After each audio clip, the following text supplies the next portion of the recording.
যুক্তরাষ্ট্রের হাওয়ার্ড ইউনিভার্সিটির সহযোগী অধ্যাপক মির্জা গালিবের ভয়, আতঙ্ক, অলিগলির চিপাচাপার চিল্লাচিল্লি এসব আপনাদেরকে শোনাবার আগে রোকসানা আঞ্জুম নিকোলের একটি রোম্যান্টিক টাইপের ভিডিও আপনাদেরকে দেখেই তারপরে মির্জা গালিবকে নিয়ে আলোচনা করব। একজন অমায়িক মানুষ আমাদের স্বরাষ্ট্রমন্ত্রী, এবং এই যে দীর্ঘ প্রায় 1 ঘন্টা কথা বললাম তার সঙ্গে, আমার কাছে তাই মনে হয়েছে তিনি বেশ অমায়িক একজন মানুষ। কি আসলে ফর্মুলা অ্যাপ্লাই করেন বা কেন আপনার এই সফলতার পিছনে আসলে কি কারণ?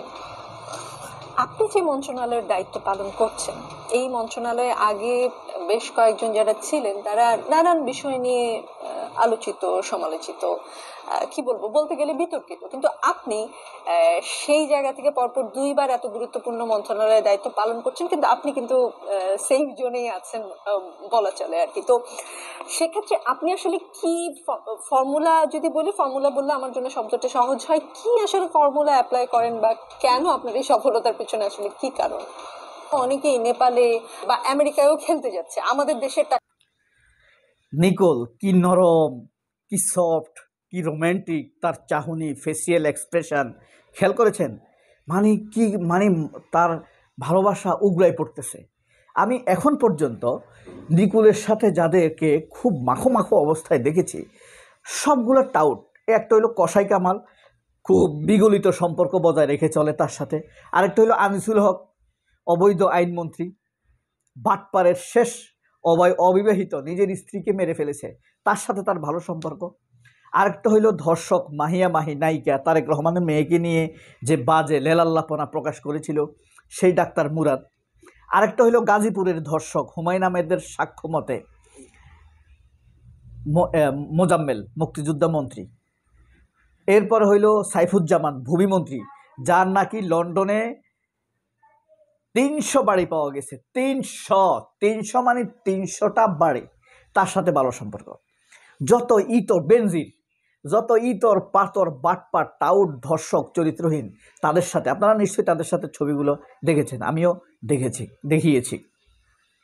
যাই হোক, মির্জা গালিব রোকসানা আঞ্জুম নিকোলের এই অসভ্যতা, অপেশাদারিত্ব দেখে 2টি ফেসবুক স্ট্যাটাস দিয়েছেন। প্রথমে সবচাইতে ছোট এবং আকর্ষণীয় এই স্ট্যাটাসটি পড়ে শোনাই, কয়েক লাইনে, মাত্র 3-4 লাইনে।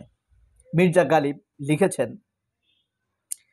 ভবিষ্যৎ বাদ দিয়া অতীত নিয়ে যে এত টানাটানি, তাতে কি আখেরে কোনো লাভ হয়? বরং আমাদের ভবিষ্যৎটা চিন্তাই হয়ে যায়।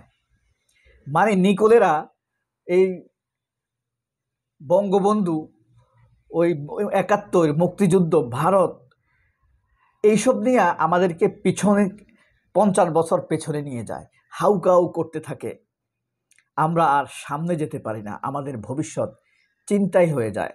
নিকোলেরা আমাদেরকে পিছনে টেনে ধরে, সামনে আগানোর পথ রুদ্ধ করে দেয় তথাকথিত 71 দিয়ে, আর ভারত আমাদের ভবিষ্যৎ চুরি করে নিয়ে যায়। নিকোলেরা আমাদেরকে পেছন থেকে, নিকোলের প্রতীক এখানে নিকোল, ফারজানা মুন্নি, নবনীতা চৌধুরী বলেন, জেসিন্তা জেনিয়া বলেন, এরা সব এক গোয়ালের গরু। কাজী জেসিন বলেন, জয় মামুন বলেন, ঠিক আছে। এখন প্রশ্ন ব্যাপার হলো, যমুনা টিভি মানুষের ফিলিংসের প্রতি কতটা সম্মান দেখায়, সময়ের প্রতি কতটা সম্মান দেখায়, সেটি অবজার্ভ করতে হবে। আর যদি যমুনা টিভি সময়কে, মানুষের অনুভূতিকে ধারণ করতে না পারে, ভবিষ্যতে মানুষ এমন প্রস্তুতি নেবে, মানুষ যমুনা টিভিটি ধারণ করবে না। সময় কিন্তু খুব কঠিনভাবে জবাব দেয়, শেখ হাসিনাকে যেভাবে জবাব দিয়েছিল। সুতরাং সময় এমনভাবে আপনার অপকর্মকে নিয়ে হাজির হবে, আপনি সময়ের দিকে তাকাতেই পারবেন না, উধাও হয়ে যাবেন, শূন্য হয়ে যাবেন। যাই হোক, তো ঢাকা মহানগরে ডেঙ্গু সমস্যা কিভাবে সমাধান করা যায়, আল্লাহ না করুক একটা ভূমিকম্প হইলে তার বক্তব্য ক্ষয়ক্ষতি কোনোভাবেই নিরূপণ করা যাবে না।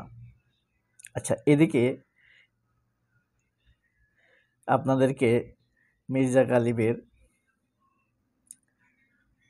আমি এই যে এটা আপনাদেরকে ভবিষ্যৎ বাদ দিয়ে অতীত নিয়ে এই যে এত টানাটানি, তাতে কি আখেরে কোনো লাভ হবে? এর চাইতে আসেন আলাপ করি আমরা কিভাবে ভবিষ্যতের দিকে এগোতে পারি। আবেগ নিয়ে কসলাকসলি করে সবাই খুব পছন্দ করে, কিন্তু ভুলে যাইয়েন না, অতীত নিয়ে সব আলাপের মধ্য দিয়েই আমাদের ভবিষ্যৎটা চিন্তাই হয়ে যায়।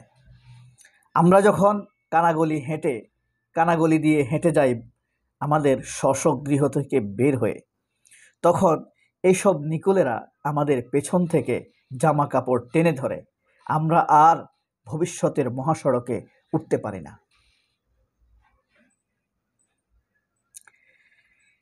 খুব সুন্দর একটা স্ট্যাটাস দিয়েছেন। এরপরে বড় স্ট্যাটাসটা পড়ে শোনাই, সংক্ষেপে শোনাবো, এটা একটু বড় স্ট্যাটাস তো। 5টা পয়েন্ট এখানে। প্রথম পয়েন্ট, মুক্তিযুদ্ধে যেহেতু সবার আবেগের জায়গা, এদের আবেগের জায়গা, যুক্তির জায়গা না, লজিক্যাল জায়গা না, অ্যাডভান্সমেন্টের জায়গা না, এটা কোনো সায়েন্টিফিক জায়গা না, আবেগের জায়গা। এটাকে সামনে রাইখা আপনি শেখ মুজিবকে রিলেভেন্ট করেন, আবার শেখ মুজিবের ছায়ার তলে শেখ হাসিনাকে রিলেভেন্ট করেন, আর শেখ হাসিনার অপকর্মকে প্রতিষ্ঠা করার জন্য, সমর্থন দেওয়ার জন্য আপনি সব কিছু রাজাকার মুক্তিযোদ্ধাদের উপর চাপিয়ে দেন, আর রাজাকারের এই কালো দণ্ড দিয়ে আপনি আমাদের ভবিষ্যতের উপরে চাবুক চালান। সেরকম কথা বলেছেন। এটা হলো 1 নাম্বার পয়েন্ট। 2 নাম্বার পয়েন্ট, বাংলাদেশে মুক্তিযুদ্ধে যে আওয়ামী লীগের ইতিহাস, ভারতীয় রচিত ইতিহাস, সেটা কখনোই ভারতকে, বাংলাদেশকে জিততে দিবে না। কারণ সেই যুদ্ধে সবার আগে ভারত জিতে গিয়েছে নিজেদের কাছেই পাকিস্তানকে আত্মসমর্পণ করার ইতিহাস রচনা করার মাধ্যমে। 3 নাম্বার, বাঙালি মুসলমানের ইতিহাস লম্বা দিনের, দিল্লি শাসনের বিপক্ষেই তারা দাঁড়িয়েছিল। এই মুসলমানদের সাথে যখন হিন্দুরা পেরে উঠছিল না, তখনই তারা ব্রিটিশদেরকে ডেকে আনে এবং সেটি তারা নিজেদের বিজয় হিসেবে দেখে। বেইমানিকেই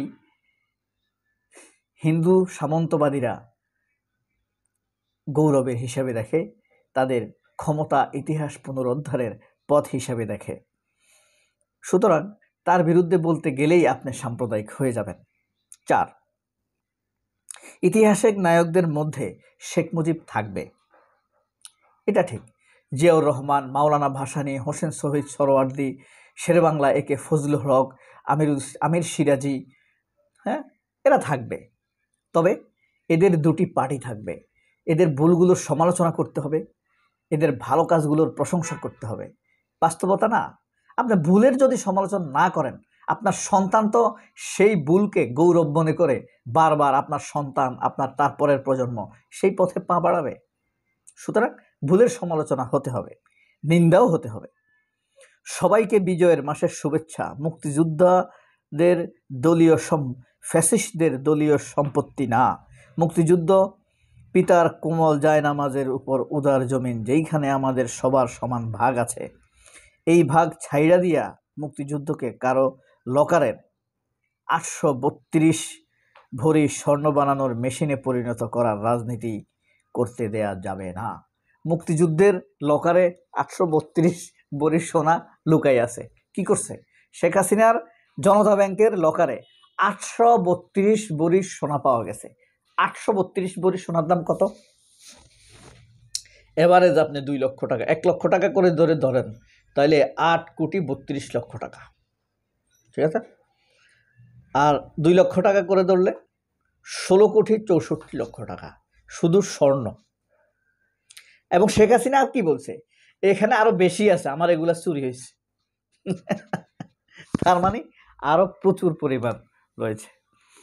এই হলো মির্জা গালিবের এই নিকোলের রোমান্টিকতা, নিকোলের রোমান্টিকতা ফ্যাসিস্ট কসাইদের সাথে, মির্জা গালিবের ভবিষ্যৎ চিন্তায়ের আশঙ্কা ও ভয়, অলিগলি থেকে টেনে ধরার আতঙ্ক। মন্তব্য করবেন। আল্লাহর রহমত নিয়ে সুস্থ থাকবেন। আল্লাহ হাফেজ। আসসালামু আলাইকুম ওয়া রাহমাতুল্লাহ।